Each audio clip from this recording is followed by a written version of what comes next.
This week, really talented football team, and one that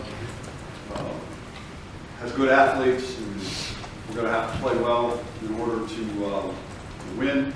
So, if there's any questions. Randy, did you anticipate having to make this many quarterback decisions such a short period of time? No, but when the nature of the game, there's things that you can't control, and when situations arise, then you have to just make the decisions that you have to make in order to give your team the best opportunity to win. So hopefully we won't have more to make moving forward, but injuries are part of the game.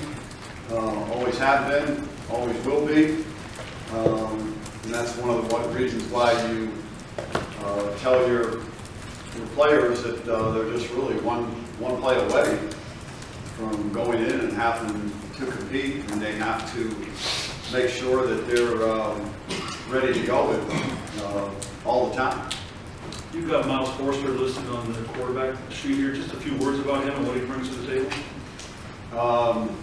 Miles is a young man from Massachusetts who's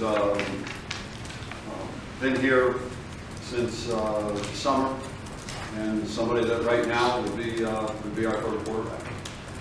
Randy, how impressed or surprised were you when you found out about his injury and he could play? How impressed or surprised were you when you heard about Krajewski's injury and that he could play that long with it? Surprised me. I mean, I know, after the game, we got to the airport, I believe it was, Bob told me that, after Steven was having trouble getting his pads off and everything else, and something was bothering him, and Bob did an exam on him afterwards, and just said that we were going to do x-rays in the morning. Didn't know exactly what it was, but he said that the kid must be pretty tough, because after getting the x-rays and finding out that he fractured his clavicle, and he did it right there at the, I think 32 seconds or something like that to go in the first quarter on the running play. Then talking to Steve and asked him when it happened. He's a tough kid, and I think the one thing is it was his left shoulder. So from a standpoint of throwing, didn't bother me, but I think it goes to show you just how tough the kid is, and playing through that. And I know he's in surgery here this morning. Randy, what did you think of Beaudry's performance in the opener? And what do you hope you took away from that? What do you hope to see from him? The game spell coming back now. Well, again, he was another guy that got hurt in that game, and wasn't able to really do things these last couple of weeks. So again, I think Mike's experienced. I think being in that game helped him, and now you just knows that he's learned things from that game, and you hope for him to be better this game, now that he's going to be able to do things in terms of being able to not hold himself back because of the same type of situation that took place for him in that game, not to the extent that Steven had, but he did have an injury that caused him not to be able to perform probably as good as he could, based on his ability in that first game. With the development of the RPO and quarterbacks running the football, how do you weigh putting your quarterback at risk to be susceptible to a hit versus really trying to protect him at the quarterback position? Well, I mean, again, it's all part of the training that kids go through, and a lot of these guys have done those things. I mean, they've done them, and you take a look at certain things that happen when somebody gets hit, that they go in and kind of turn their shoulder instead of just going in, different things. I mean, guys are bigger, faster, stronger nowadays, and but you're going to try to do what your quarterback can do, and when they're athletic, not only can they run, but if they got the ability to be able to throw, they throw the ball, but the ability to run, you're going to take advantage of that. And you can't sit there and say, oh, geez, I can't run a RPO because I'm afraid he's going to get hurt. You can't do that. You know, it's you just got to go with what you think is best and gives your team the best opportunity to win. And like I said, you just got to have a lot of guys. You got to make sure everybody's ready to play. It's unfortunate. Some years you go where you don't have injuries, and then other years you go, and it just so happens that Micah, he had loose shoulders before he got here. That wasn't something that happened where he took a big shot in practice or anything like that. And it happened, and you get it repaired. And, Steven took a shot and get it repaired. Michael got hit and in the first game and wasn't able to do some things, and it's taken him a while to recover. Speaking of him, how have you liked how he's handled being the starter first game, then taking a back seat really? How has he continued to perform as a quarterback behind the scenes? Well, he's been in all the meetings, but there's things that, you guys come to practice and get to see things. You see it. You saw that he didn't do much those other couple of weeks when you were there. He'd been warming up, and if you watched him throw, he couldn't throw. So pay attention when you come to practice a little bit more, and then you'll know a little bit more. Each of your quarterbacks, depending on who starts, has had a little bit of a turnover problem. How much of an issue is USF has forced a ton of them, even though they haven't won a lot of games lately? How much of a concern is that this week? Well, I think sometimes when you have young quarterbacks, they have a tendency to want to try to do too much. And they try to make plays when they shouldn't make plays. And, I think going forward, I think we'll be okay. But they have forced a lot of turnovers. I think 13 of them. So yeah, that's something we've talked about with our guys and everything else. But a lot of the turnovers that we've had are because guys trying to do something that they really shouldn't be doing. Brandon, how much, I know that the quarterback position, there's always an emphasis on stability. Is there something to be gained by getting to look at these three guys during the season? Because it's kind of runs opposite that we think of a lot of other positions. Say, hey, let's see what this guy's got. But quarterbacks, there seems to be such a need for stability. But on the other hand, if they're that close, is it good? Is there something to be gained by it? Yeah, it's especially when you have guys that really hadn't played here before. So, not that you want to see guys get injured or guys get an opportunity, but when the injuries do occur, I don't want to say, it gives you a better idea of what guys can and cannot do. And then I just think it makes for better competition amongst those guys, and you find out a little bit more about them. And now after 4 games, you've seen 3 of them play, and you got a pretty good feel for what they can and what they cannot do. And but you hope that you just can settle in and have one guy. And really, we had 5 at the beginning of the year. Now we're down to where we just have 3. So I've been in that situation before. Hopefully we won't get to where I have to take a linebacker and make him a quarterback. You could have had a tough 3-game stretch. What positives can you take from it? Yeah, that's the other thing is what we went through, playing 2 Big Ten teams, 2 Power 5 teams, and then playing a top 20 team. It was hard. It was a tough stretch for us. But I thought our kids, learned from it. I think we'll be better coming out of it. Again, I thought we competed for 60 minutes, and ultimately, you want to win, but with our program where we're at, we just got to keep working and keep developing, keep getting these kids better because we're so young.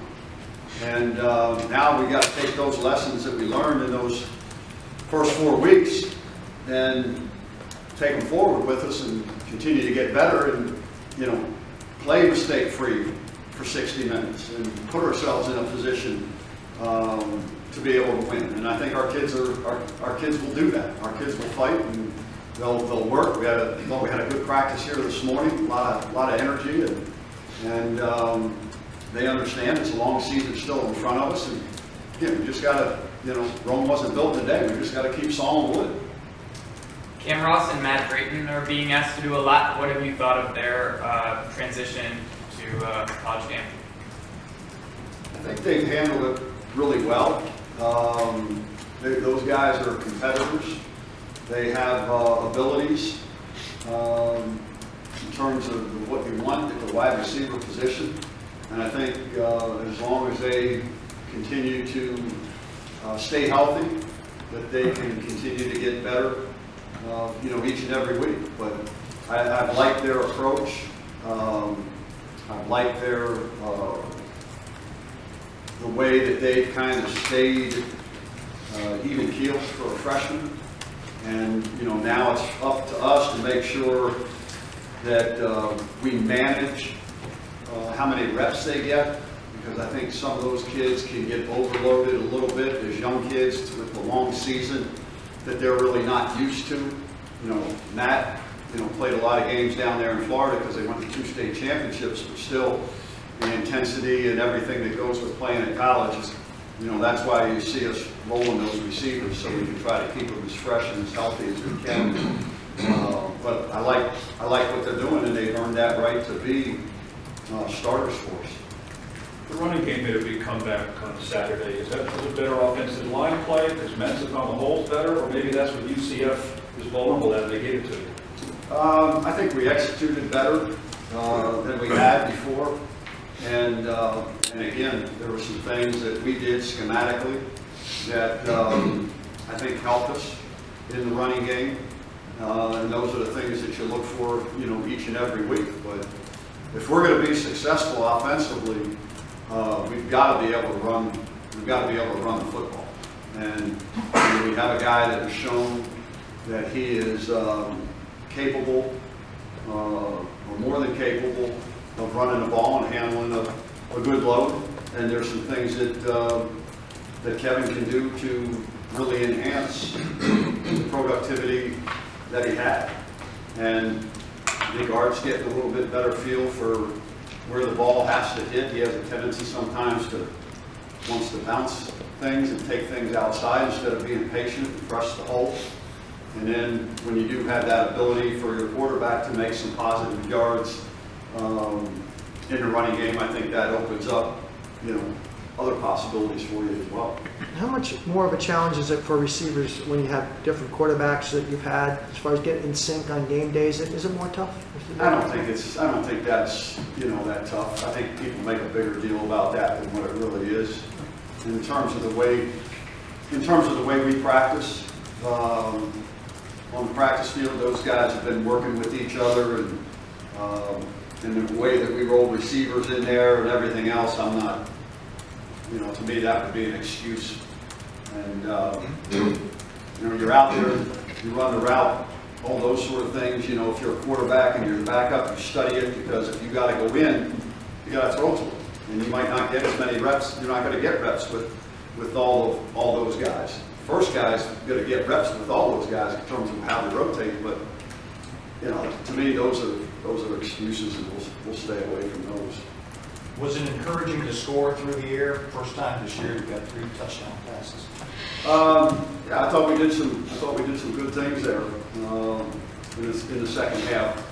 Throwing the ball, I thought Steven, threw the ball where he was supposed to, and I thought guys ran routes and good routes, and they got open. And to have Ardell, Cam, and Matt each catch a touchdown pass, I thought that was good. We just got to continue to keep getting better at it. What do you foresee as being the toughest challenge that South Florida is going to bring? Well, they're athletic. I mean, you're playing a team from Florida. They got speed. They're athletic. They're talented.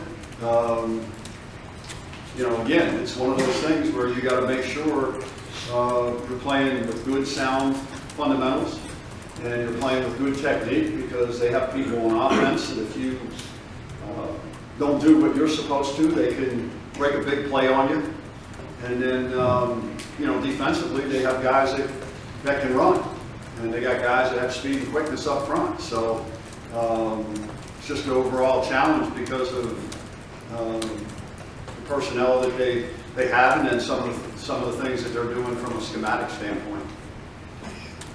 We're about a third of the way through, or we are a third of the way through the season. Takeaway wins and losses, and this was obviously the hardest part of the schedule. How would you evaluate the team as a whole, and are you ahead of where you wanted to be, behind where you wanted to be? Just overall big picture. Well, that's a better question when you're at the end of the season, because the season isn't over after 4 games, and as you said, there's still 8 to go.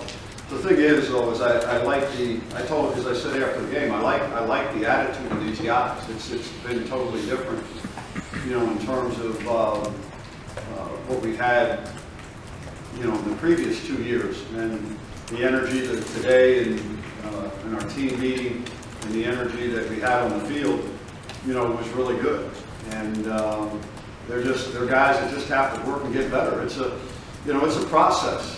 When you're playing as many young guys as we are and everything else, and you're playing the schedule that we're playing, all I want to do is just see guys competing and getting better and then working to give yourself the opportunity, to win. Last week we shot ourselves in the foot early and got in a hole that we couldn't get out of versus that team and the abilities they have. But these guys are working. There's more leadership. We see it every day because we're with them.